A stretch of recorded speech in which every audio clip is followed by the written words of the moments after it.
Noticias del mundo, actualidad y tendencias, política y enfrentamiento, periodismo y controversia. Bienvenido a tu canal Mundo al Día. Ahora con nosotros está la ganadora del Premio Nobel de la Paz y la mujer más valiente de América Latina, María Corina Machado. Bienvenida de nuevo a nuestro programa, María. Muchísimas gracias, Rachel. Es un enorme placer. Pues estamos mandando nuestras felicidades, estamos muy orgullosos de ti. ¿Qué significa este premio para ti y para tu gente, para tu pueblo? Está pasando algo bellísimo, Rachel. Los venezolanos todos, dentro y fuera de Venezuela, sienten y dicen que este es su premio, como en efecto lo es.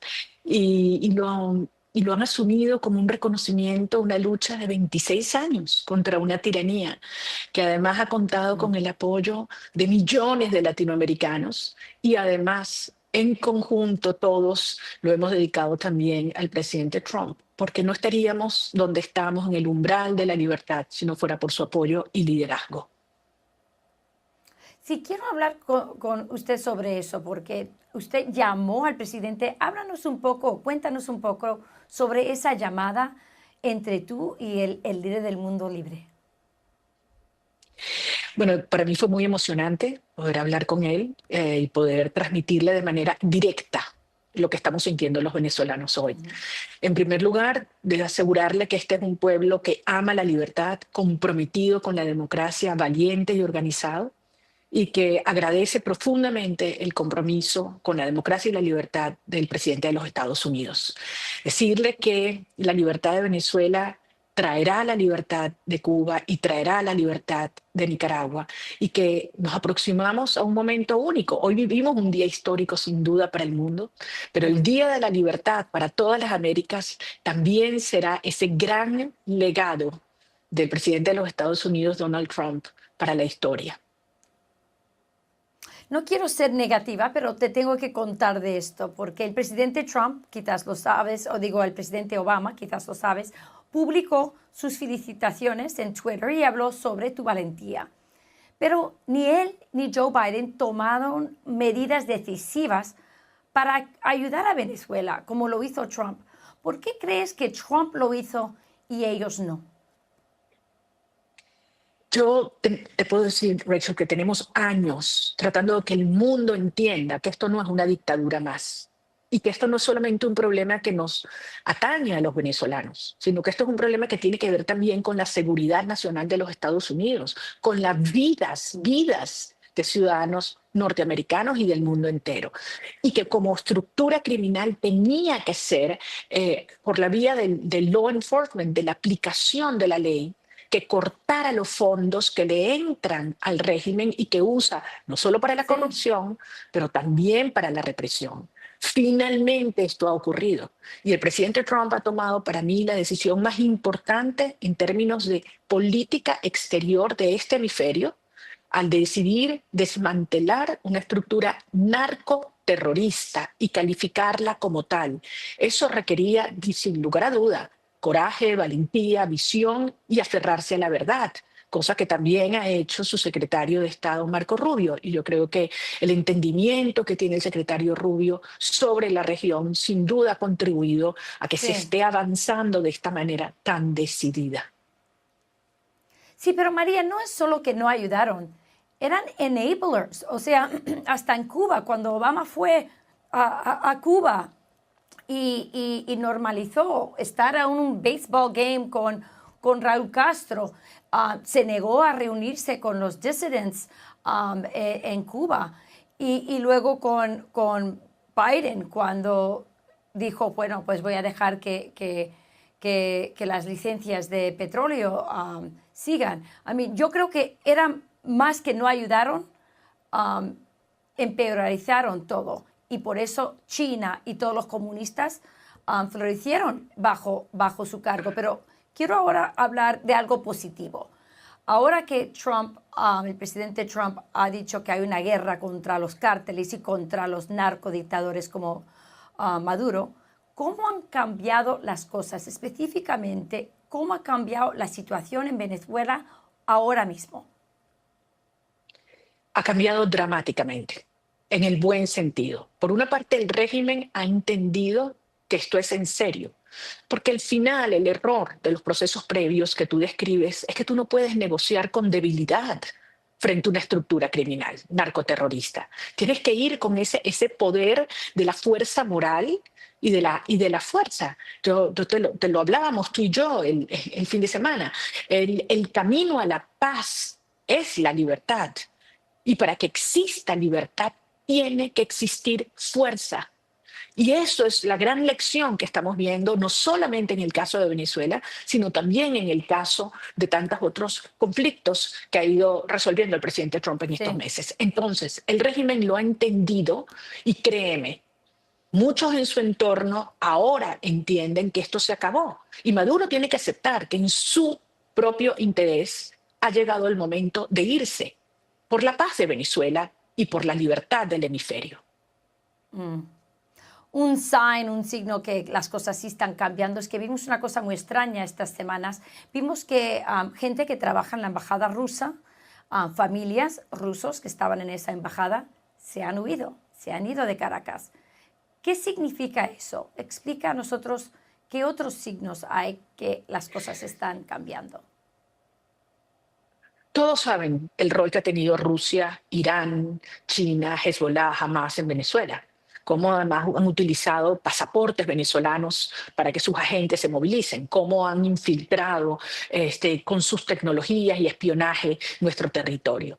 Pero está clarísimo que estos aliados de Maduro, enemigos de Occidente y de Estados Unidos, saben leer las señales claras y entienden quién es el presidente Donald Trump. Y saben que en este momento, cuando hay una tiranía que colapsa, colocarse de su lado y apoyarla sería un gran error. De modo que yo creo que lo importante es que el propio régimen de Maduro y sus enablers, como tú has dicho, están entendiendo estas señales y están viendo cómo hay, ¿sabes qué, Rachel? Como una nueva emoción, como una nueva ilusión y fuerza en la sociedad venezolana, que entendemos lo que nosotros tenemos que hacer desde la perspectiva ciudadana, y es luchar hasta el final para lograr esa transición a la democracia. ¿Qué día vas a recibir el premio? Ay, Rachel, te confieso que todavía yo no he podido ni procesar todos los temas asociados a este evento. Si te cuento la emoción de mis hijos, de mi mamá, de mis compañeros. Hay tanta gente con la que no he podido hablar. Entiendo que la ceremonia es el 10 de diciembre y créeme que confío en Dios y confío en los venezolanos que ese día yo podré estar allá rodeada de cientos de... María Corina Machado, la mujer más valiente, la recipiente del Nobel Peace Prize, la mujer que ha dedicado este premio a su pueblo y al presidente Trump, que tiene en sus manos el futuro de su país. María, muchísimas gracias por estar aquí con nosotros. Gracias a ti. Más de 90% de los venezolanos odia a la Sayona. Así reaccionó Nicolás Maduro tras más de 24 horas de silencio, refiriéndose a la opositora María Corina Machado, recientemente galardonada con el Premio Nobel de la Paz 2025. Con un tono sarcástico, Maduro dijo que en Venezuela habrá paz, pero no la paz de los imperios, una respuesta que generó críticas dentro y fuera del país. Analistas sostienen que el discurso del régimen ya se agotó, se acabó y que el reconocimiento internacional a Machado ha sacudido el tablero político venezolano. Así se refirió Nicolás Maduro sobre la líder opositora María Corina Machado, ahora Premio Nobel de la Paz. Un 90% de toda la población repudia a la bruja demoníaca de la Sayona. Sociólogos señalan que el silencio de los venezolanos no significa rechazo ni odio. Yo no menciono, por ejemplo, a María Corina, porque sé que María Corina es un enemigo del sistema que gobierna y en consecuencia si yo la menciono me pongo en riesgo. Entonces no la nombro, pero eso no significa que yo la odie, no necesariamente, ni que tenga 90% de rechazo en este momento. Entonces los números se inventan en función de una narrativa que tiene que ver con unos propósitos y unos objetivos políticos. Analistas políticos aseguran que el premio Nobel otorgado a la líder de la oposición reconoce que la lucha que se da en Venezuela por un cambio político es legítima. Creo que estos discursos que de alguna manera dicen que tenemos que acostumbrarnos a vivir como estamos viviendo y que Maduro seguirá gobernando por mucho tiempo y que el país no va a cambiar, pues son de alguna manera discursos que están superados y de alguna manera este premio Nobel reconoce que la lucha que se da en Venezuela por un cambio político es una lucha legítima y una lucha que es reconocida por el mundo entero. El profesor Benigno Alarcón señala que hay una minoría que hace mucho ruido para desprestigiar el premio Nobel, mientras que la mayoría de los ciudadanos lo celebra. Hay que recordarles que este premio Nobel no ha sido solamente otorgado a María Corina Machado, sino a lo que ella representa. Y lo que representa María Corina Machado en este momento es la esperanza por un cambio en el país y representa a una gran mayoría que de alguna manera clama por ese cambio. Algunos ciudadanos ven a la líder opositora María Corina Machado con más fuerza y respaldo. Más bien ahorita está más fuerte que nunca. Yo creo que ahorita pueden pasar cosas. Cuando trae la democracia, vuelve a agarrar fuerza aquí en Venezuela. Ese porcentaje que él pone no es, ¿no? Y con el premio que se le dio a María Corina, acuérdate que nos revivió y la esperanza que tenemos y la fe de que vamos a cambiar el país, la tenemos viva. Octubre está siendo visto como un mes de coincidencias. Creo que la coincidencia con la canonización de Carmen Rendiles y de José Gregorio Hernández es una coincidencia afortunada. Algunos la atribuyen a un milagro. Bueno, creo que sí, creo que estamos viendo el milagro de lo que el esfuerzo, la constancia puede lograr. También es un milagro de José Gregorio, el premio Nobel para María Corina, para toda Venezuela. La ciudadanía está a la expectativa, siempre apostando a un mejor país. Según el más reciente estudio de DC Internacional, realizado entre el 22 de septiembre y el 3 de octubre de 2025, con más de 1.000 encuestados en toda Venezuela y un margen de error de 2,95%, los venezolanos enviaron un mensaje claro.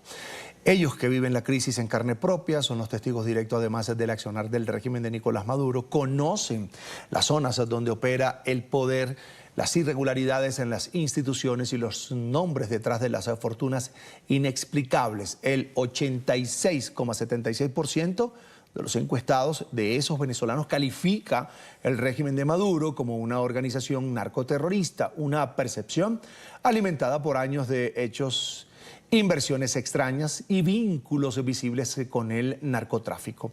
Para la mayoría, el anuncio de Estados Unidos sobre un narcoestado en Venezuela no fue una sorpresa, sino la confirmación de lo que ya sabían. Vamos ahora a revisar los números de este estudio.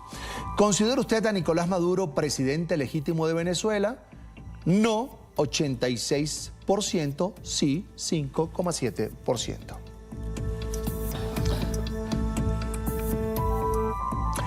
¿Cree usted que el presidente legítimo de Venezuela es Nicolás Maduro o Edmundo González? Edmundo González, 86,3%. Nicolás Maduro, solo un 5,9%. Esta pregunta tiene que ver con represión. ¿Cree usted que en Venezuela hay represión de Estado hacia quienes hacen oposición a Maduro? Sí, 81,8%. 6,2%. Solo el 6,2% dice que no. Y esta tiene que ver con la lámina anterior, a los que responden sí. ¿Quiénes de los siguientes chavistas cree usted es el principal responsable de la represión a las fuerzas democráticas en Venezuela? Nicolás Maduro, 9,5%. Diosdado Cabello, es el ministro de Interior del régimen número 2 del PSUV, 21,4%. Jorge Rodríguez, el presidente de la Asamblea Nacional Madurista, 5,7%. Padrino López, ministro de Defensa del régimen, 7%, pero todos, a la opción todos, le apuntó el 55,8% de los venezolanos. Una pregunta que tiene que ver sobre lo que pasa con la administración Trump. ¿Usted apoya las acciones que lleva adelante Estados Unidos y Donald Trump sobre Venezuela? 86,2% sí, solo el 6,1% dice que no. Y a la pregunta, ¿qué debería hacer Trump con respecto a Venezuela? No meterse con Venezuela, es decir, los maduristas, los chavistas, los seguidores del régimen, 6,6%, muy bajo. Intervenir militarmente en Venezuela, 17%. Extracción de Nicolás Maduro, Diosdado Cabello, Jorge Rodríguez, Padrino López, casi el 50%, 49,2%. Bombardear lugares donde estén Nicolás Maduro, Diosdado Cabello, Jorge Rodríguez, Padrino López, 20,5%.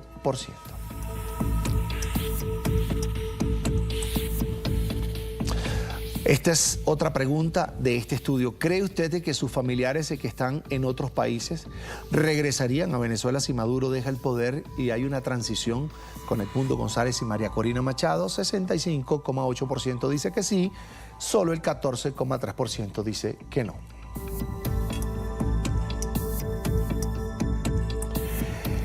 ¿Considera usted que el gobierno de Venezuela, así lo plantea esta encuestadora, es una organización narcoterrorista? Escuche bien, 86,8% dice que sí, solo el 5,4% de los encuestados dice que no. ¿Cree usted que los milicianos son personas realmente dispuestas a defender a Maduro y su gobierno? 4,26% dice sí y el 79,4% dice que no.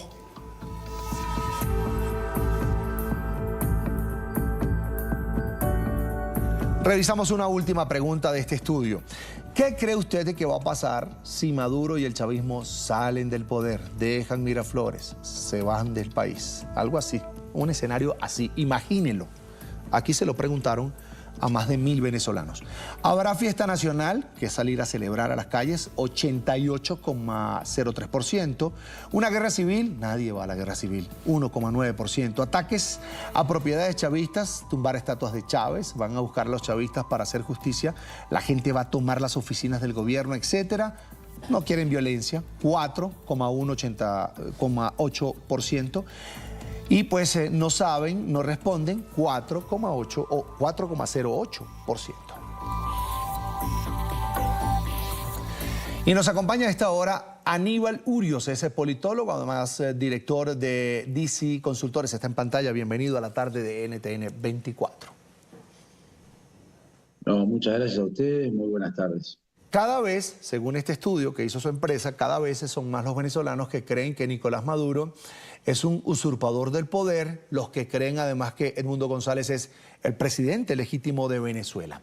La pregunta aquí es, ¿cree que ese sentir de los venezolanos, que va increciendo cada mes, cada día, cada semana, terminará siendo determinante en el futuro a corto plazo de Venezuela?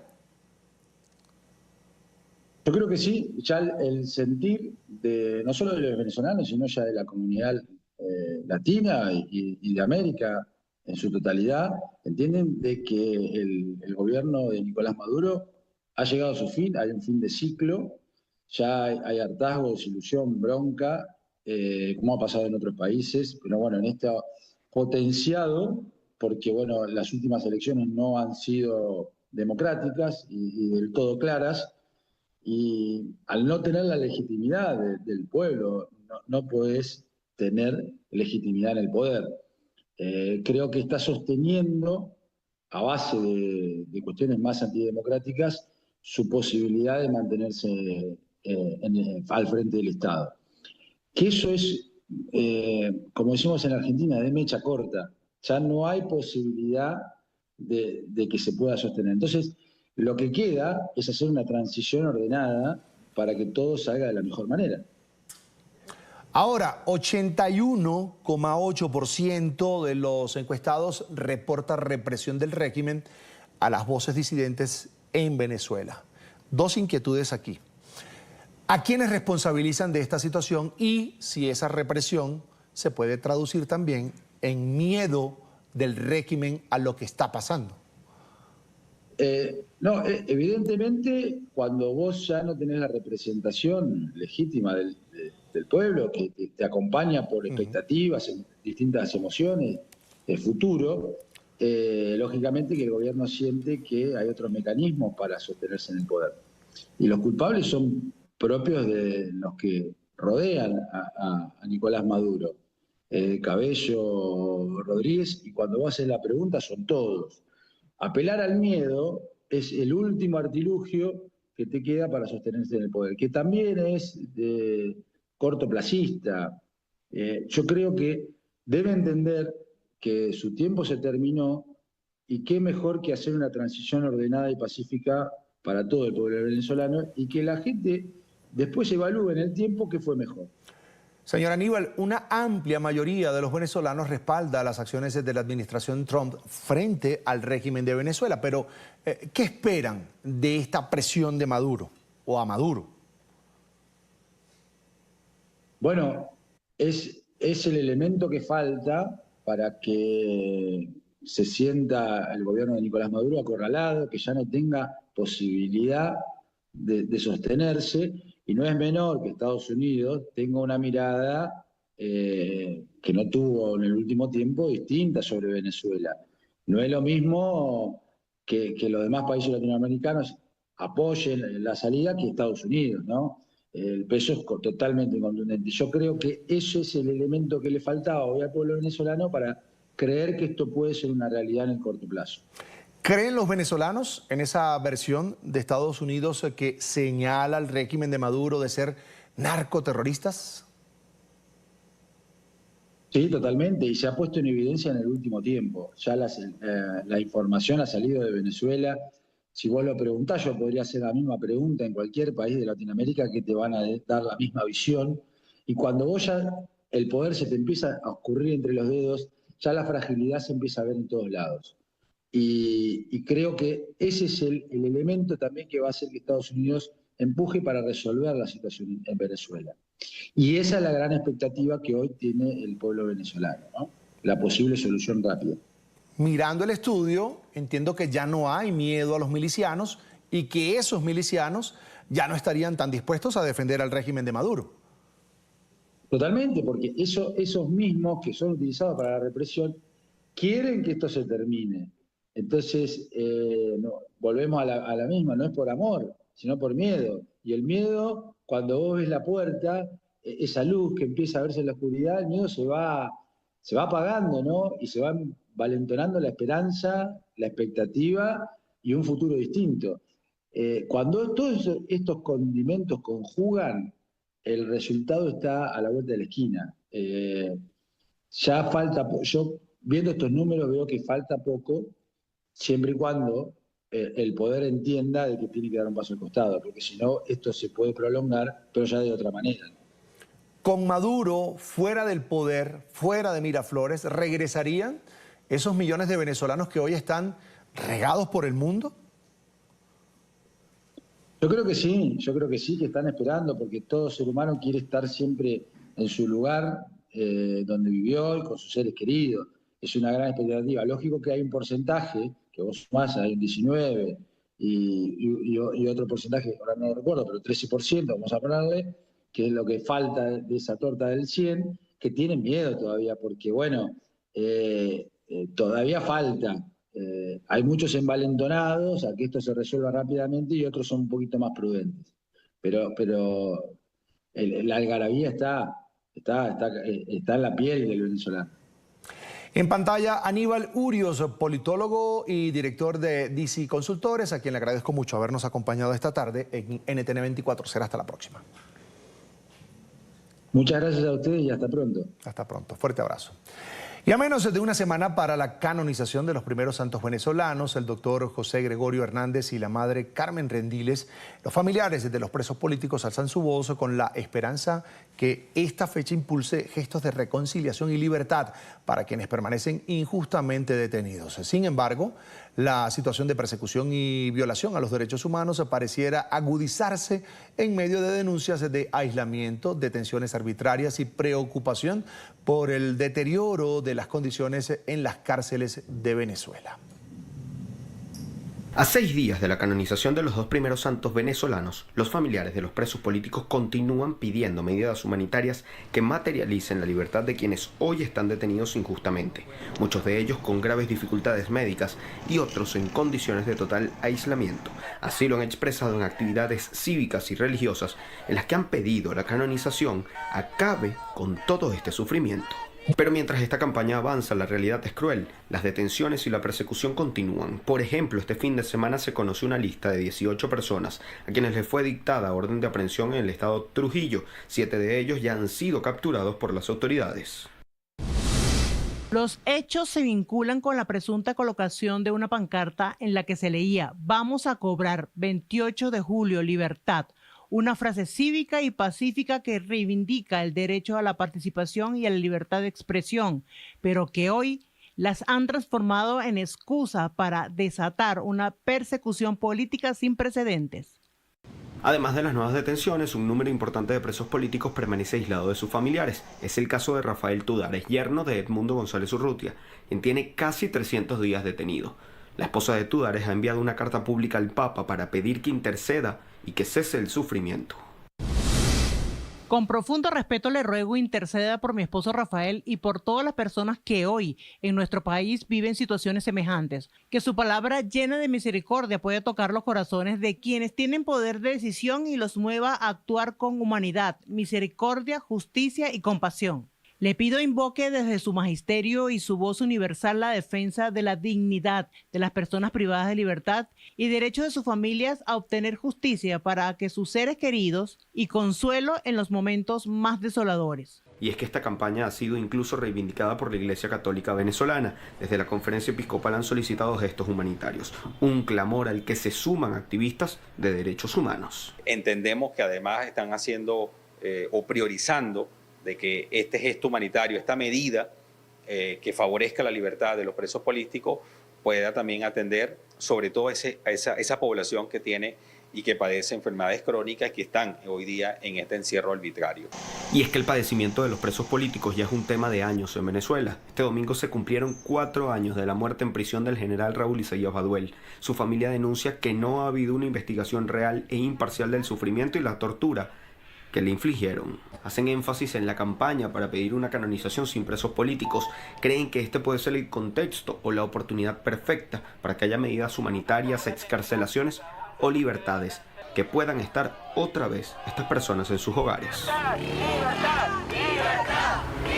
mano de Dios, la mano de Dios, porque no solamente por lo que representa indiscutiblemente el Nobel para el planeta, pero el momento, como tú dices, justo en este momento que estamos en la fase resolutiva y que ha tenido esa inyección de energía, de refuerzo, de confianza, de unión aún mayor, de celebración de los venezolanos que estamos aquí, los que están en el mundo entero. Y yo sé que millones de latinoamericanos que acompañan nuestra causa. Entonces, esto es algo monumental, realmente.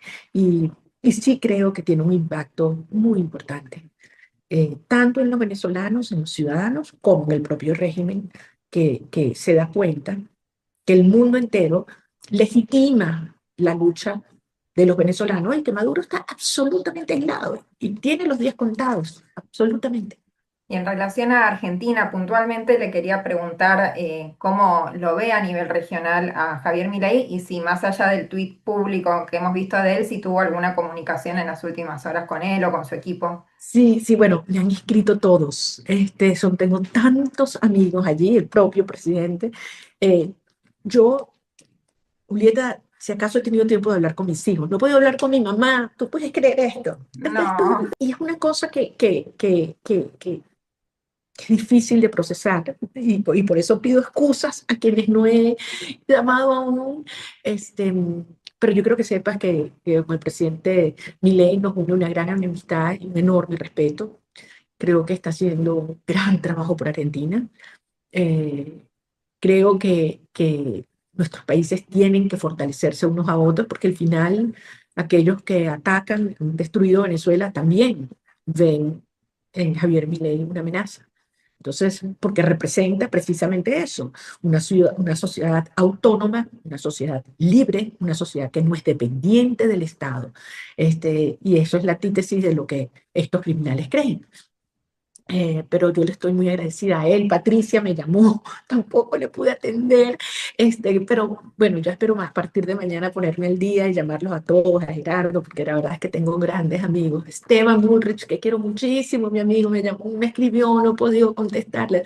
¿Qué te puedo decir? Pero a todos les digo que los quiero con el alma y que no veo el día que pueda recibirlos aquí en Venezuela, incluyéndote a ti, Julieta. ¿Cómo se imagina en ese caso una salida negociada, como usted dice, para Maduro? ¿Se lo imagina con una amnistía, con una salida del país?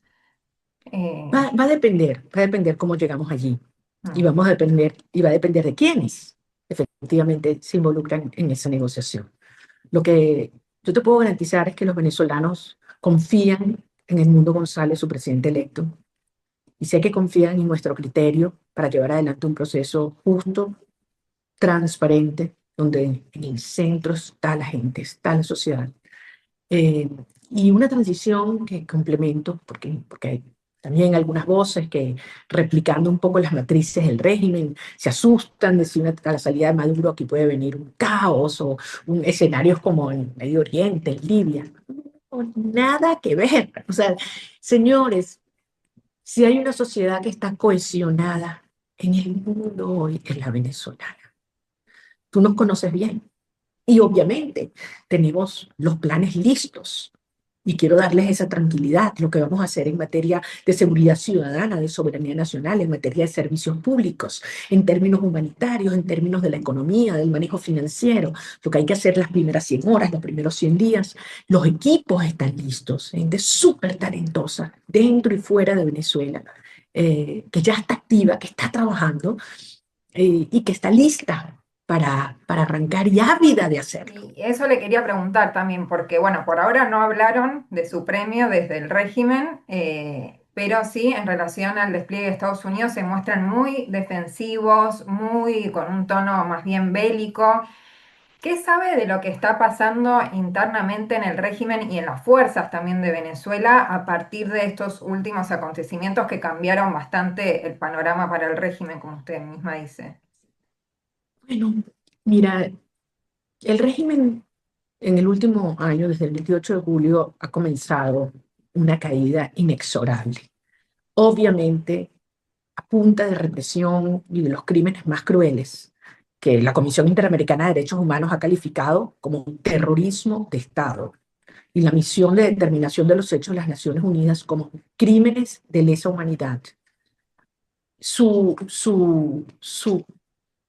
imagen frente al mundo, pero también frente a los venezolanos y frente a las Fuerzas Armadas, no ha dejado de caer, porque al final lo único que les queda es eso, violencia y terror. Y creyeron que podían seguir viviendo en la impunidad total, es decir, que tú puedes matar, torturar, desaparecer, ejecutar, y el costo es cero. Hasta que esto se acabó. Y yo estoy convencida que la posición firme del presidente Trump y del gobierno de los Estados Unidos de desmantelar los carteles de la droga, de calificarlos como organizaciones terroristas, cambió completamente la dinámica. Durante un tiempo más quisieron negarlo, estuvieron en negación, hasta que finalmente cada vez más son los que se dan cuenta en ese entorno pequeño, cada vez más pequeño, que esto no tiene vuelta atrás. Entonces, ¿qué crea esto? Cuando tú empiezas a una estructura criminal, cortarle las fuentes de financiamiento por narcotráfico, por contrabando de oro, de sangre, de minerales, de armas, de personas, por el mercado negro de petróleo. Cuando tú le vas cortando eso, toda estructura criminal colapsa cuando no tiene plata. Y eso es lo que está empezando a ocurrir ahora. Y nosotros tenemos años, Julieta, pidiéndole a la comunidad internacional que el approach, que el abordaje sea de aplicación de la ley, law enforcement. Y finalmente eso es lo que está ocurriendo ahora. Entonces, es inexorable, insisto, que esas fracturas terminen de hacerse públicas. Ellos están en una dinámica de de traicionarse, de delatarse, de personas que se han escapado, que se han desaparecido o que han desaparecido, pero realmente en un proceso que no tiene vuelta atrás y que va en una espiral y ellos lo saben. Y en esta estrategia de Estados Unidos, bueno, el propio Trump dijo que no descarta incluso ataques dentro del territorio de Venezuela. Por otro lado, Maduro dice que ya tiene listo un decreto de conmoción externa en caso de que haya una agresión. ¿Usted se imagina que esto puede incluso escalar hasta un escenario de conflicto militar dentro de Venezuela? Yo no voy a especular sobre ese tema, pero lo que yo sí voy a decir es que esto ha llegado a donde estamos por culpa exclusivamente de Nicolás Maduro. El 28 de julio del 2024, cuando ganamos por paliza, Edmundo González y yo le ofrecimos la posibilidad de una negociación para una transición ordenada, ofreciendo garantías y términos razonables. Ellos descartaron esta oferta que múltiples veces la hemos reiterado y optaron por una escalada en su terrorismo de Estado hacia los venezolanos y su narcoterrorismo hacia afuera, es doble terrorismo. Y ellos fueron los que se metieron por este túnel, por este camino. Ahora, si Maduro quiere la paz, que se vaya ya, que se vaya ya. Y eso significa una salida y una transición muy tranquila para todos, y es su mejor opción. Pero como lo he dicho, lo tiene que entender, como sin negociación Maduro se va. Y ese sin negociación, ¿cree que sí puede implicar un ataque desde afuera? No voy a especular sobre esto, Julieta, porque al final nosotros, en lo personal, no me involucro en una política de otro país en materia de su seguridad nacional. Y sin dudas también tendría un fuerte impacto regional. De hecho, creo que ya el solo hecho de que el Nobel de la Paz venga hacia América Latina ya es un mensaje en sí mismo. Pero la leí ayer en una entrevista en que decía que la liberación de Venezuela también implicaría la liberación de Cuba y de Nicaragua. Quería profundizar un poco en eso de cómo se imagina que podría ser esa repercusión regional. No, yo quiero que nuestros hermanos cubanos y nicaragüenses lo escuchen. Yo se lo repito permanentemente. Tengo un compromiso de vida y los venezolanos tenemos un compromiso como latinoamericanos.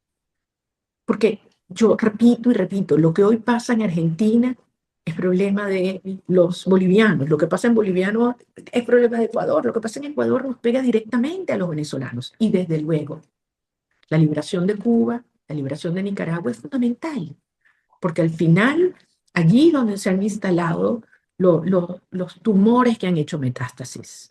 Hoy, la situación del país, en Cuba, del régimen cubano, es tremendamente frágil y en buena medida depende de Venezuela. Entonces, una Venezuela liberada, desde luego, va a representar un golpe, para mí, letal a la tiranía cubana. Pero además creo que esto ha ido creando ondas expansivas ¿sabes qué? De envalentonamiento de la gente. Y esto, el coraje se contagia. Y al final, este entusiasmo también y el amor por la libertad en nuestras tierras es muy profundo. Y yo tengo una visión muy optimista de América Latina. Yo sé que hay personas que no tanto, pero yo tengo una enorme esperanza en América Latina. Y yo veo una ola de libertad, de conciencia, de desarrollo enorme desplegándose. Condena internacional al ataque sicarial contra dos activistas de derechos humanos venezolanos que están refugiados en Colombia tras ser víctimas de la brutal persecución del régimen de Nicolás Maduro. La líder política María Corina Machado pidió a las autoridades colombianas una investigación exhaustiva para esclarecer lo ocurrido.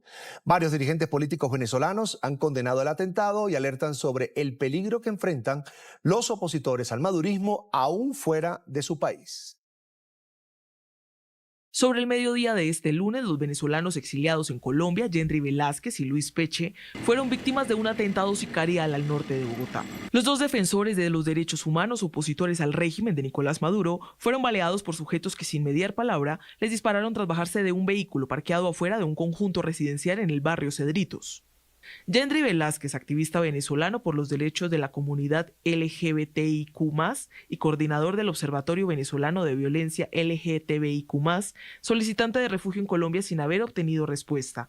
En agosto de 2024, luego de las elecciones presidenciales, fue retenido durante 6 horas en el Aeropuerto Internacional de Maiquetía, cuando intentaba abordar un avión camino a Ginebra para participar en una reunión de Naciones Unidas sobre discriminación. Un mes después llegó a Colombia. Yendri, al igual que muchos otros líderes y lideresas sociales, ha acudido a la Defensoría del Pueblo en busca de acompañamiento para el trámite de su solicitud de protección internacional, luego de haber tenido que huir de su país de origen por persecución derivada de su labor en defensa de los derechos humanos. Varios líderes políticos venezolanos que han condenado el hecho sicarial, que según las investigaciones podría tener motivaciones políticas, hablan de entre 10 y 14 disparos contra Velázquez y Luis Peche.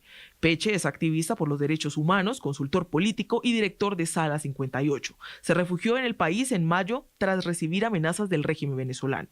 La dirigente política María Corina Machado pidió a las autoridades colombianas investigaciones para esclarecer los hechos. Le pedimos a las autoridades colombianas y al gobierno del presidente Gustavo Petro una investigación exhaustiva, transparente y urgente que permita esclarecer los hechos, identificar a los responsables y garantizar justicia. El pasado viernes, ambos habían celebrado en su cuenta de X el Premio Nobel de Paz para María Corina Machado, resaltando su compromiso con la causa venezolana, el retorno de la democracia y la lucha contra el régimen narcoterrorista. Por su parte, el presidente de Colombia, Gustavo Petro, dijo que se ampliará la protección de activistas de derechos humanos que residan en Colombia, sin referirse a ellos como perseguidos del régimen de Maduro, al que ha legitimado. Buscó responsabilizar a las que llamó mafias coordinadas.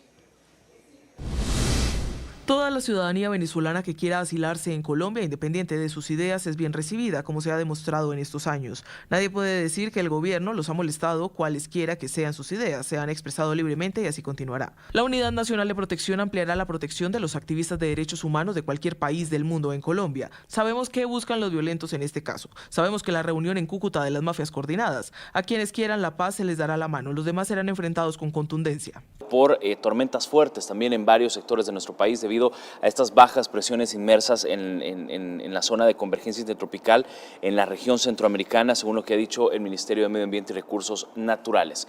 ¿Qué es lo que está aportando? Obviamente humedad y lluvia en todo el territorio nacional, y de eso y de más temas vamos a estar hablando hoy. Como invitado esta noche está el ministro de Medio Ambiente, Fernando López, a quien le damos la cordial bienvenida. Ministro, gracias por estar acá.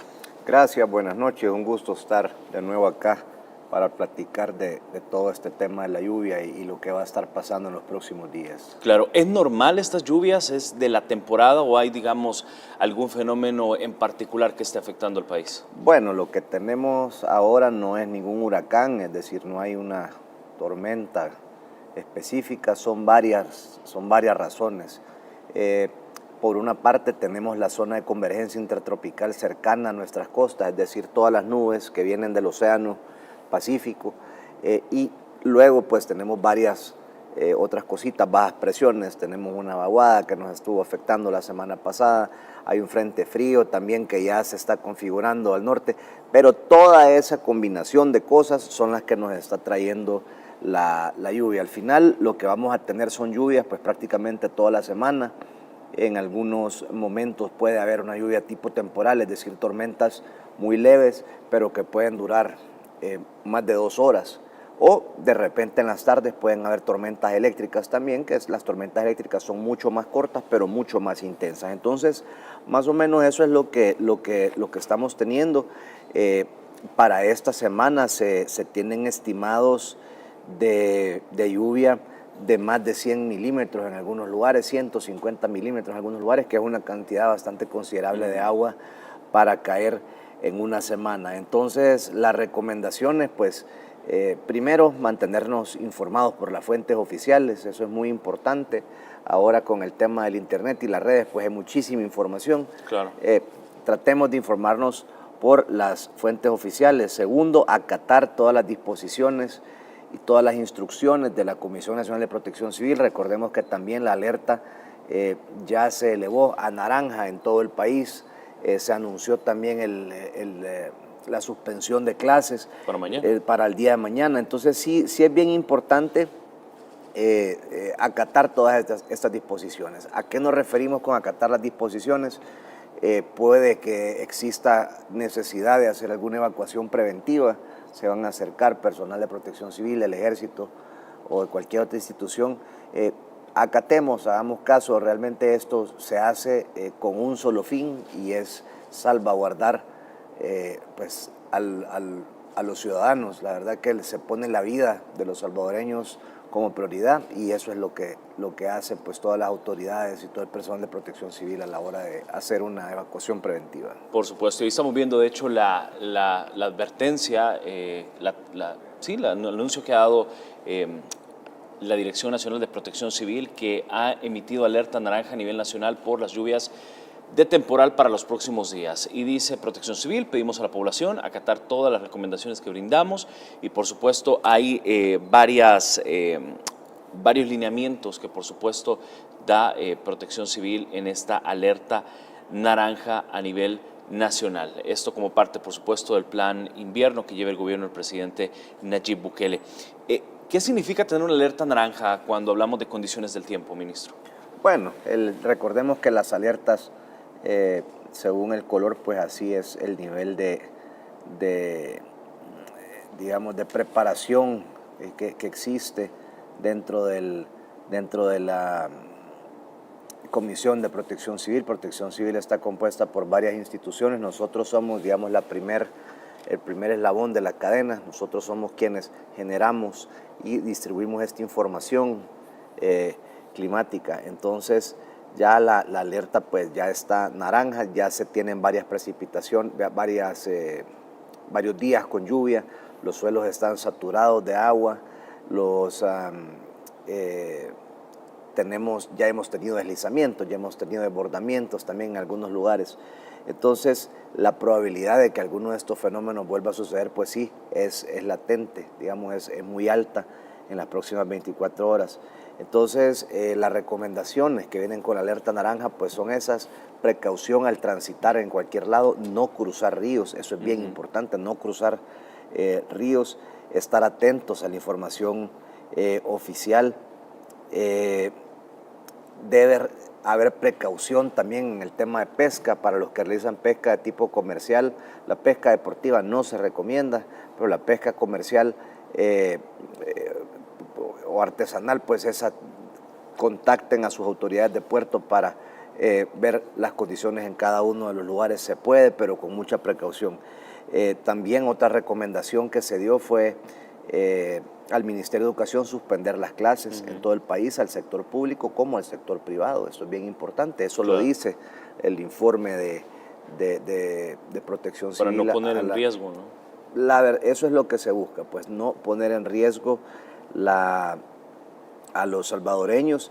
El Sistema Nacional de Protección Civil pues se mantiene monitoreando constantemente, es decir, nosotros estamos 24 horas recibiendo esta información de diferentes fuentes. Pues primero, pues todo el sistema de red de alerta temprana que tenemos estaciones a nivel nacional, recibimos también información de satélite, recibimos toda la información y todo esto pues nos ayuda a emitir este pronóstico y a tomar decisiones a nivel de comisión. Entonces, de eso se trata, repetimos, hay alerta naranja, va a llover. ¿Cuánto? Pues estaríamos esperando que llueva todos los días, ya a partir quizás del día jueves ya podríamos ir viendo una disminución, quizás a partir del día viernes podríamos ir viendo una disminución gradual de las lluvias.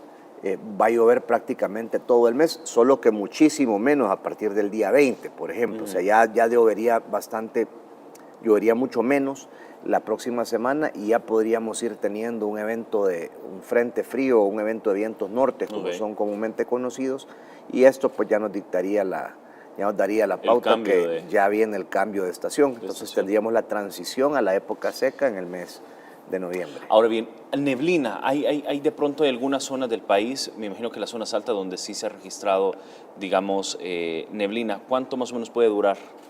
Bueno, recordemos que mientras haya humedad es muy probable que tengamos neblina, sobre todo en los valles.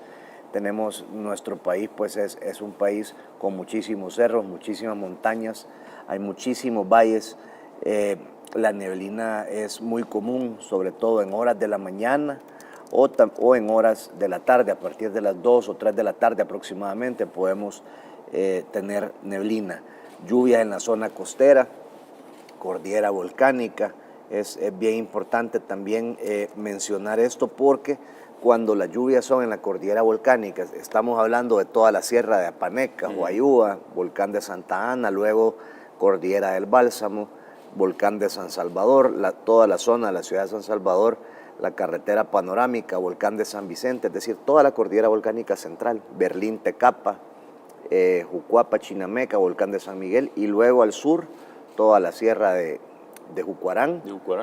Y esta es la cordillera volcánica central. Y luego al norte, pues toda la zona montañosa norte, de Santa Ana hasta La Unión. Entonces, cuando tenemos lluvia en zonas altas, tenemos muchísima infiltración y estamos alimentando todos los ríos. Entonces, aunque no tengamos lluvias río abajo, pues sí pueden haber repuntas en las corrientes y pueden haber pues algún tipo de inundación en los ríos, entonces en las riberas de los ríos. Entonces es bien importante pues que sepamos que tenemos mucha agua. El tema de la neblina pues es cuando el suelo queda húmedo. Luego pues al aumentar la temperatura, esta agua pues se transforma y se evapora, y así es como nosotros pues tenemos la neblina. Pues tiene que ver mucho con el choque de dos temperaturas que hay ahí, y eso es lo que se hace. Y en esta época las condiciones están pero propicias. Para que exista la neblina. Siempre mencionamos que septiembre es el mes más lluvioso del año. En este caso, pues el mes de junio se lleva ese título. Recordemos que al comienzo de la época lluviosa tuvimos un par de semanas bastante complicadas, pero sí, ya tenemos ahora pues el 76%, ahora 13 de octubre, ya tenemos el 76% de la lluvia de octubre. Ha caído bastante agua la última semana. Solamente en el mes de octubre tenemos en el Gran San Salvador casi 350 milímetros de lluvia en algunos puntos. Es decir, es bastante lluvia en lo que va de octubre. En todo el país, en Conchagua, tenemos 377 milímetros. Entonces sí, hemos tenido bastante lluvia. Estamos viendo ahí en pantalla, este es el radar de lluvia que tenemos nosotros. El radar es el radar está en vivo ahora. ¿Qué significan los colores, ministro? Bueno, los colores es la intensidad. Los colores significa digamos, qué tan fuerte está la lluvia. Donde vemos puntitos rojos es donde está, digamos, más. Lo azul es lo más débil, luego pasa verde, luego pasa amarillo y luego pasa rojo. Entonces digamos que lo que está en amarillo pues ya son tormentas más fuertes, y luego en algunos puntos sí se pueden ver puntos rojos. Allá por Santa Ana, por ejemplo, se alcanzan a ver pequeños puntos rojos. Significa que son tormentas muy intensas. Este radar, esta imagen es una combinación de varios radares que tenemos nosotros, y lo utilizamos mucho para ver en tiempo real cómo va progresando la lluvia. Invitamos pueden ingresar los amigos televidentes a radar.ambiente.gov.sb, igual en la página del Ministerio de Medio Ambiente, ahí está este enlace para que puedan ver el radar.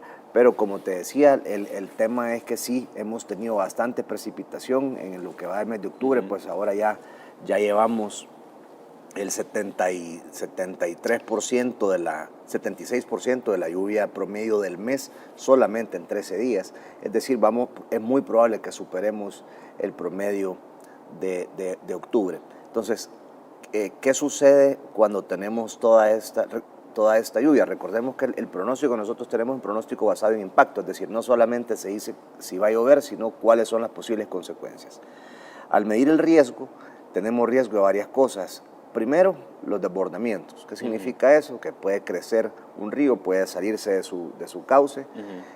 Tenemos también riesgo de deslizamientos de tierra, el cual el suelo al cargarse de agua pues puede desprender algún paredón o algún tipo de, o algún muro pues, de tierra, y puede caer. Hay riesgo de inundaciones también. En las zonas costeras hay riesgo también de anegamientos de terreno, es decir, son varios riesgos lo que tenemos. Luego, como te mencionaba en el segmento anterior, pues también la repunta, significa que no necesariamente tiene que estar lloviendo en un punto específico, pero si llovió 20 o 30 kilómetros río arriba, pues eso puede traer alguna afectación a esa zona específica. Entonces, haciendo la evaluación de toda esta situación y de lo que viene es que se decide elevar el nivel de alerta a naranja, y eso es lo que se hizo este día. Falta muy poco ya, digamos, ya estamos nosotros en la recta final de la época lluviosa. Repito, la próxima semana ya vamos a tener condiciones muy diferentes. Puede haber lluvia en la tarde, poquita lluvia en la tarde, pero ya vamos a ir teniendo pues muy probablemente un evento de viento norte, y esto pues ya es la recta final de la época lluviosa. Claro. ¿Han de pronto monitoreado o visto la situación en el río Lempa, tanto en Lempa alta, media, baja, en el estero de Jaltepeque, la Bahía de Jiquilisco, que digamos que son, además del río Huascorán y el ríos Grande de San Miguel, que sabemos que son puntos donde de pronto pues con la lluvia y tal como usted lo estaba hablando, se puede dar una crecida, ¿no? por la abundante lluvia? Bueno, no solamente el río Lempa, se monitorean, tenemos estaciones de monitoreo en varios puntos. Sí. Acá en San Salvador, por ejemplo, se monitorean varios puntos del río Acelhuate, en donde sí se tiene, incluso se tiene donde está el río digamos, encauzado con paredones y paredes de concreto, se tiene incluso graduado el nivel de agua, y se tiene con colores el nivel de alerta. Pero sí tenemos estaciones, por ejemplo, monitoreamos muy de cerca el río Paz, fronterizo con Guatemala. El monitoreo nos sirve muchísimo para evaluar la situación de los pasos fronterizos, sobre todo el paso de la frontera La Achadura, donde es un punto muy importante para el comercio en nuestro país. Se monitorea el río Grande de Sonsonate también, el Sensunapán, se monitorea el río Grande de San Miguel, río Jiboa, río Lempa en toda su extensión, el río Huascorán también en el departamento de La Unión es muy importante, el río Torola también.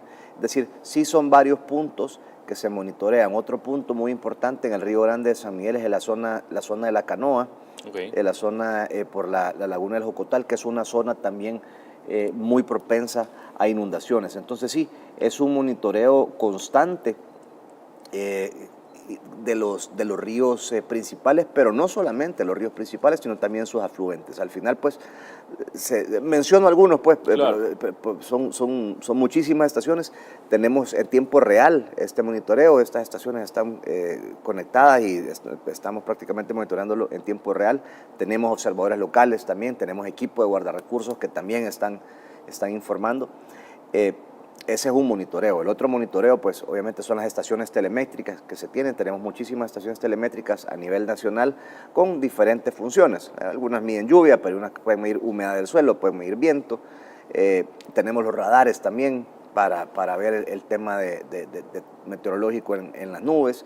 Recibimos imágenes de satélite, también estamos recibiendo imágenes del satélite GOES de NASA con diferentes bandas y diferentes filtros, y cada una de esas pues se utiliza para hacer una evaluación. Por ejemplo, en algunas los meteorólogos pueden medir la temperatura de la nube, pueden medir el vapor, pueden medir varias cosas, y digamos, toda esta información le ayuda a decir, ok, va a llover de tal forma mañana, o las tormentas van a ser de tal tipo. O sea, es muchísima información. La verdad que nosotros tratamos de sintetizar eso y decirlo de la forma más simple que se pueda, que básicamente va a llover, sí, a qué hora, a tal hora, y estas son las posibles consecuencias, que pueden ser inundaciones, pueden ser desbordamientos, porque si yo te digo, tenemos influencia directa de una vaguada de la zona de convergencia intertropical y vamos a tener precipitaciones, me van a preguntar, ¿y va a llover o no va a llover?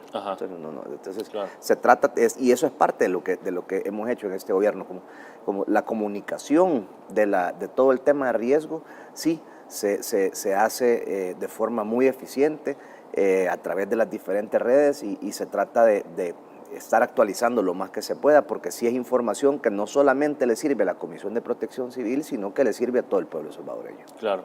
Entonces, solo quizás para ir terminando el tema, sí, así como está entonces, los ríos actualmente sí representan un riesgo. Por el momento sí, por eso es que se puso la alerta naranja, es decir, vaya, por ejemplo, ahora en la tarde estábamos monitoreando varios ríos, nos mandaron el monitoreo del centro del río Huascorán, por ejemplo, que estaba el nivel de desborde en ese punto específico son 7.8 metros, un río muy caudaloso, estaba en 4.90, es decir, sí está muy lejos del nivel de desborde, pero tiene un caudal de 4.9 metros, que ya es un caudal considerable, es muchísima agua pasando por el punto específico. Río Torola también, estábamos monitoreando lo mismo, pues sí, se tiene un caudal ya de 4.50 en el río Torola, que es un caudal bastante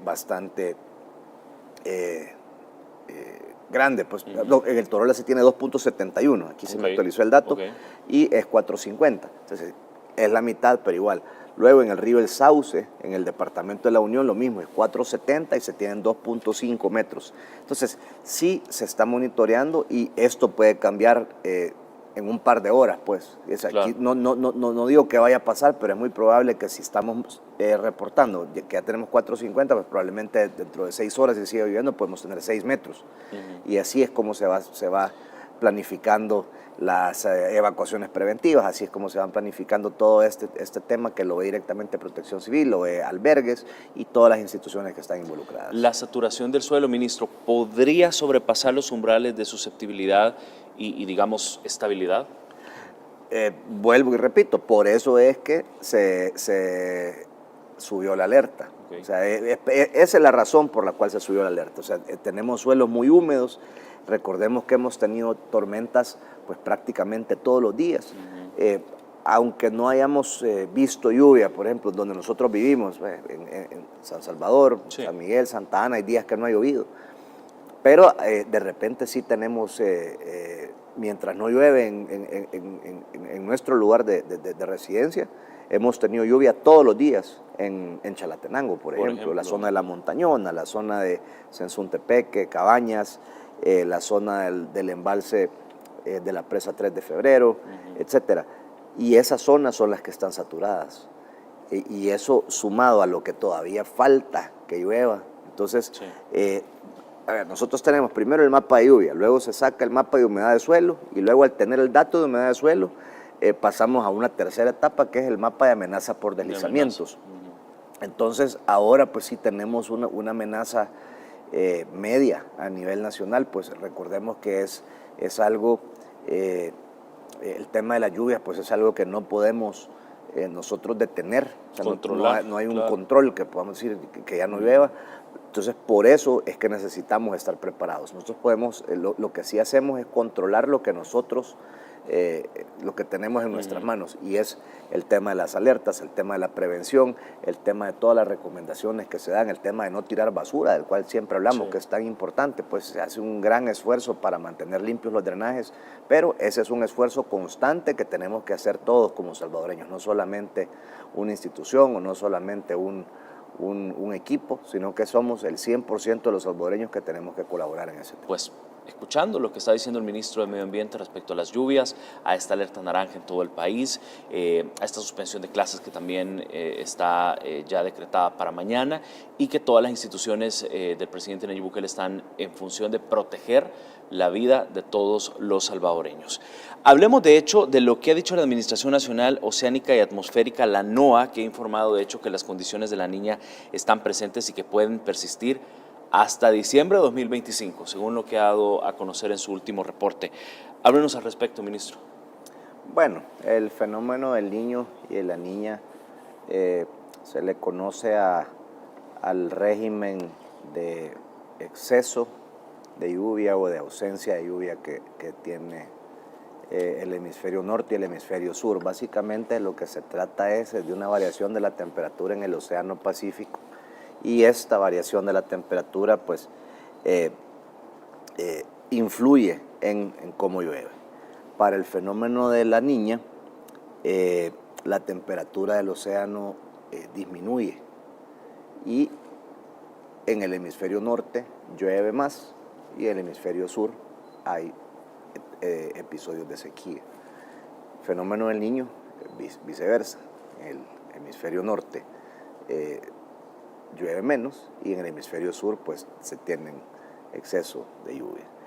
Hemos estado en una fase neutra en este par de años. Son ciclos que no tienen una duración estándar, pues decir, no es como, no decimos que dura 1 año o 2 años, sino que depende de muchísimas cosas. Ahora hemos estado en una fase neutral, hemos tenido, digamos, lluvias, vamos a llamarlas promedio, no nos gusta decirles promedio porque igual ha llovido un montón y Claro. aunque llueva poco, pues puede haber alguna afectación, pero digamos que sí no hemos tenido un año como el 2020, por ejemplo, en el 2020, el año de la pandemia, que era un año de Niña, se tuvo muchísima lluvia, se tuvo un promedio nacional de casi 2.400 milímetros de lluvia versus otros años que hemos tenido 1.800 o 1.900 milímetros. Entonces, ¿qué es lo que se tiene? Bueno, se ha estado en fase neutral, pero ya a partir de 2026 se ve que podría estar, digamos, cambiando todas las condiciones para que ya tengamos el fenómeno de la Niña a partir del próximo año. Esa información la vamos a estar igual diciendo antes que comience la época lluviosa 2026, pero de eso se trata. Pues. Entonces, al final, si queremos resumir, básicamente el 2026 es una probabilidad muy alta de que tengamos el fenómeno de la Niña. O sea, se podría dar. Es casi seguro. Sí. Como digo, pues, o sea, no lo voy a asegurar porque son un montón de estadísticas, pero claro. Como y todo puede cambiar, ¿no? Como pinta la cosa, pues parecería que sí. Claro. Ministro, hay también otro tema importante y es la temporada de huracanes. ¿Cómo está? Entiendo yo, concluye hoy en noviembre, ¿no? Sí, se han tenido bastantes huracanes, ha estado muy activo el Océano Pacífico y el Océano Atlántico. Se han tenido huracanes y tormentas tropicales en el Pacífico. Algunas de ellas han afectado de manera mínima nuestro país con algunas de estas lluvias, pero no hemos tenido mayor afectación. La mayoría de afectaciones han sido mar adentro. La costa mexicana ha tenido un par de tormentas que les han afectado. Hubo otro que se dio en medio del Pacífico y llegó a Hawái. Y luego del lado del Atlántico, lo mismo, se han tenido huracanes muy lejos de nosotros. En este momento hay la tormenta tropical Lorenzo, que está en medio del Océano Atlántico. Muy poco probable que llegue a territorio centroamericano, pero digamos sí se han tenido varias tormentas. Pero el Pacífico ha sido como el más activo, ¿no? en esta temporada. Los dos han estado iguales. Como digo, lo que pasa es que nosotros no hemos recibido afectaciones de ninguna tormenta, pues por eso es que no lo hemos visto tan activo. En otras ocasiones pues se han tenido huracanes formándose adentro del Mar Caribe, es decir, después de las islas de las Antillas. Y ya cuando se forman ahí, es muy probable que lleguen a Centroamérica y tengamos alguna afectación. Repito, no necesitamos nosotros un huracán o una tormenta tropical situada cerca para tener alguna afectación. Por eso es que tampoco nos enfocamos mucho en el tema de huracanes y tormentas, salvo cuando tenemos una y que representa un peligro inminente. Pero ahora lo que tenemos pues es básicamente una configuración del clima que está digamos, son muchos fenómenos, pues son varias diferencias en la presión de la atmósfera.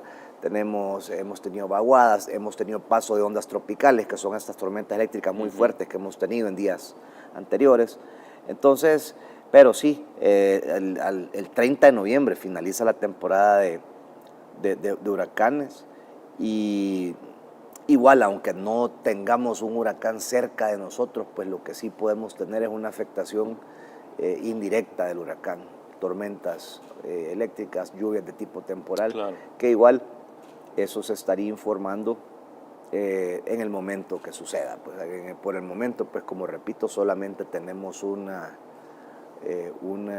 tormenta tropical muy lejos de nosotros, está prácticamente en medio del Océano Atlántico, entre África y América. Okay. No, la tormenta tropical Lorenzo.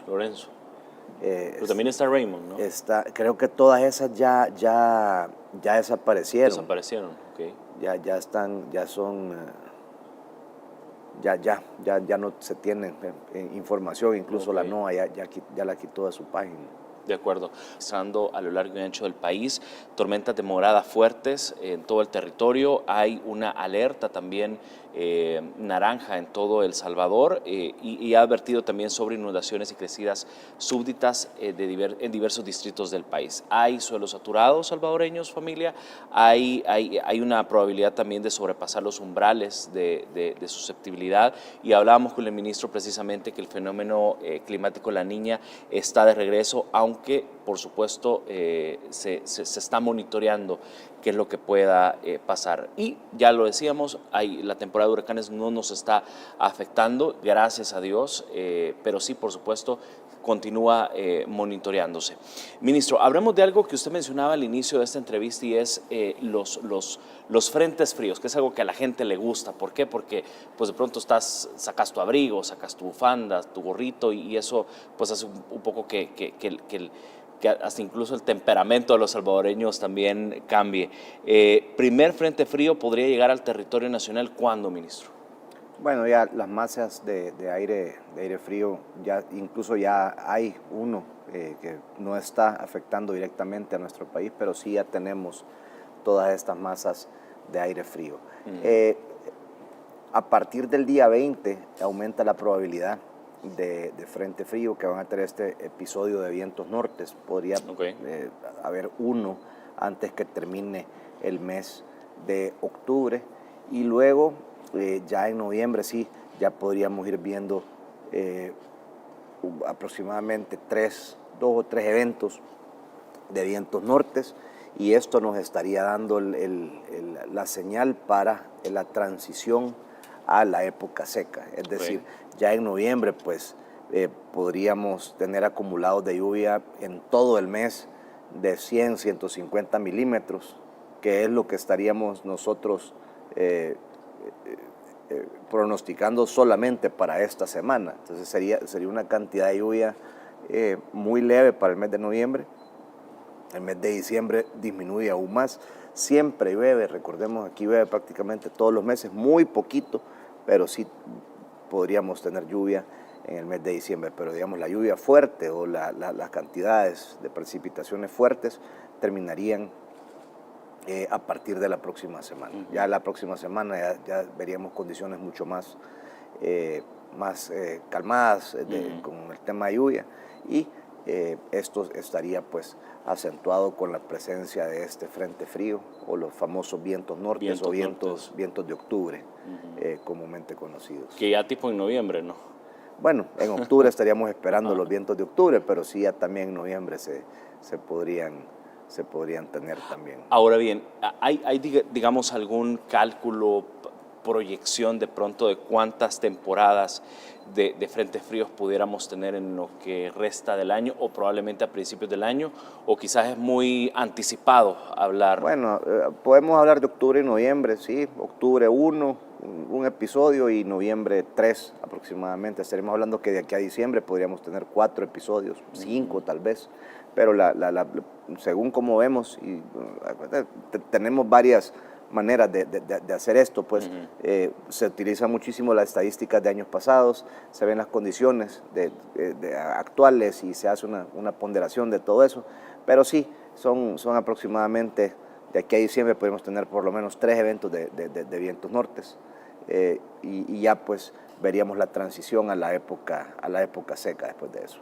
Claro. Que también, ojo, es muy importante, perdón, cuando hay vientos de este tipo, es otro tipo de riesgo. Es decir, nosotros siempre estamos haciendo este análisis de riesgo, así como la lluvia nos puede traer desbordamientos, deslizamientos, crecidas de los ríos, etcétera. Los vientos traen otro riesgo. Los vientos pues ya nos traen riesgo de caída de postes o caída de árboles, caída de elementos publicitarios.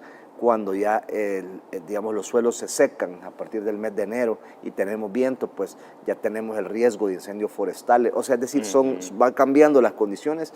Por eso es que la Comisión de Protección Civil está activa las 24 horas, los 365 días del año, porque van cambiando las condiciones. Claro.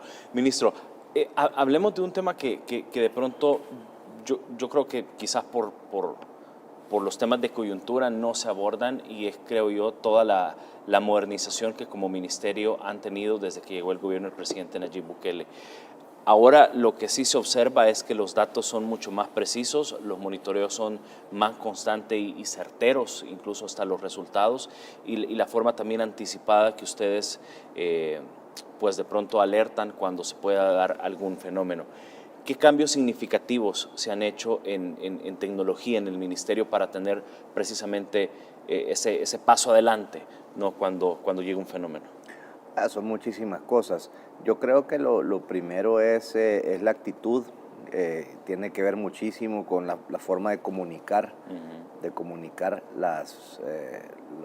el riesgo que exista. Pues nosotros hemos implementado el pronóstico basado en impactos, por ejemplo. El pronóstico basado en impactos es una manera de trabajar que no solamente ve la causa del riesgo, que en este caso pues sería la lluvia, por ejemplo, sino que los posibles efectos. Entonces el pronóstico basado en impactos conecta la lluvia con los posibles efectos, digamos.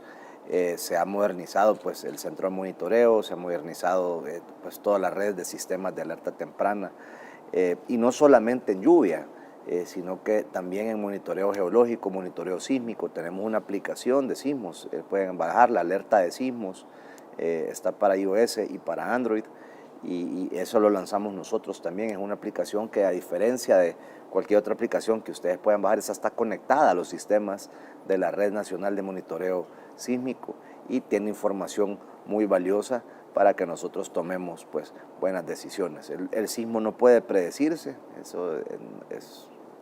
son fenómenos que suceden cientos de kilómetros a veces abajo de nosotros, claro, pero sí se puede informar en el momento que comienza a suceder. Entonces eso creo que ha sido uno de los hitos más grandes, el lanzamiento de la aplicación Alerta de Sismo. Igual el monitoreo pues se ha casi que duplicado, se han hecho muchísimas cosas, modernización. Recordemos que todo esto requiere tecnología, y la tecnología pues se va cambiando año con año, se tiene que ir modernizando para estar al día. Hay modelos también, digamos, inteligentes, que tienen, que el modelo pues cada año se va alimentando con más información y se va haciendo cada vez más preciso. Y los modelos ayudan a tirar los pronósticos meteorológicos por zona. O sea, son un montón de cosas que se hacen, y estamos pues constantemente mejorando. Pues son un montón de cosas que se hacen en temas de equipo, en temas de fortalecimiento de capacidades y en temas de procesos también, para poder ser mucho más eficientes y tener el pronóstico al día. Al final lo que importa es tener la información y saber comunicarla. De nada nos sirve a nosotros tener los mejores equipos, tener digamos, toda la información, si la información no llega a donde tenga que llegar. Entonces creo que ese ha sido uno de los grandes cambios también, el traslado y la forma de comunicar. O sea, el traslado de la información, la forma de cómo se comunica es bien importante para que todos estemos enterados de lo que está sucediendo. No, y sobre todo, por ejemplo, con estas lluvias, que yo creo que la información certera, veraz, concreta, sin tantos nudos, obviamente creo que es importante. Es decir, tal como usted decía, la gente le importa si va a llover o no va a llover, ministro, o sea, tal cual. Bueno, sí, no solamente eso, lo que mencionamos al comienzo. Yo te puedo decir, tenemos 3 vaguadas y tenemos influencia directa en la zona de convergencia intertropical con posibles precipitaciones, y al final ahí bonito el poema y todo, palabras muy técnicas, pero ¿va a llover o no va a llover? Entonces lo que nos importa a nosotros es si va a llover o no va a llover, ya sea por baja presión, ya sea por huracán, ya sea por la zona de convergencia, por vaguada, por lo que sea. La lluvia es la misma, la afectación es la misma. Claro. Entonces sí necesitamos estar informados, estar informando constantemente. También hemos instalado pues más estaciones pues con todos estos parámetros. O sea, ¿se han ampliado las estaciones? Sí, o sea, se han instalado muchísimas más estaciones, monitoreo hidrológico, monitoreo geológico, tenemos un programa súper bonito con el Organismo Internacional de Energía Atómica, que es con isótopos, que se puede medir exactamente a dónde son las zonas donde mejor se infiltra el agua. Es decir, son varios temas que estamos trabajando para poder tener la mejor información, pues, y todo esto pues nos ayuda a nosotros a poder también evaluar otro de nuestros programas emblema, que es Árboles para El Salvador, sí. Y así nosotros podemos saber cuáles son las zonas en donde más eficiente, no solo donde más se necesita, sino donde mejor va a caer esa reforestación. Entonces ahí identificamos zonas de amortiguamiento, zonas de infiltración, y así vamos pues trabajando. Entonces la información nos sirve muchísimo. Como te digo, la información no sirve de nada si solo la tenemos guardada para nosotros, sino que tenemos que compartirla, pero saber cómo compartirlo, eso es bien importante. A veces hay mapas, por ejemplo, estamos viendo ahorita ese mapa, ese es un infrarrojo, me imagino. Sí, esa es la banda 13, que es una de las bandas del satélite GOES. Si tú pones ese mapa, no te dice mucho, pues, o incluso puedes ver que parece que se está quemando todo el país, ¿verdad? Entonces, sí. Por eso es que toda la información tiene que ir acompañada de un título, pues. Entonces aquí obviamente no es que se vea así la lluvia, pues, sino que es básicamente ahí está viendo la temperatura de la nube, está viendo la cantidad de agua que tiene la nube, y es una animación de varias horas la que estamos viendo ahí. Entonces, por eso es que toda la información pues, se comunica de esa manera. ¿Qué significa? ¿Tiene el mismo significado que nos explicaba con los colores o varía, digamos, en este mapa que estamos viendo? En este mapa no tengo a la mano la escala, pero sí, ellos creo que lo ven, ese va por temperatura. Entonces, dependiendo del color, así es la temperatura de la nube. Yeah. Entonces, creo que el color rojo es más frío y el color azul es más cálido. Entonces, pero sí, los colores sí son la temperatura de la nube. Entonces, esto les ayuda a los meteorólogos a poder decir, bueno, si tenemos una nube a tal temperatura, significa que las lluvias van a caer a tal hora, o tal vez va a interactuar de esta manera con la otra baja presión, claro. Y así ellos van viendo, pero al final se emite un pronóstico, va a llover. ¿Por qué? Bueno, porque la lluvia puede que venga del Atlántico, o puede que venga del Pacífico, puede que venga del norte, puede que venga por huracán, puede que venga por baja presión, pero al final es lluvia. Entonces, lluvia, ¿cuánto va a durar? ¿Va a ser lluvia? ¿Va a ser tormenta eléctrica?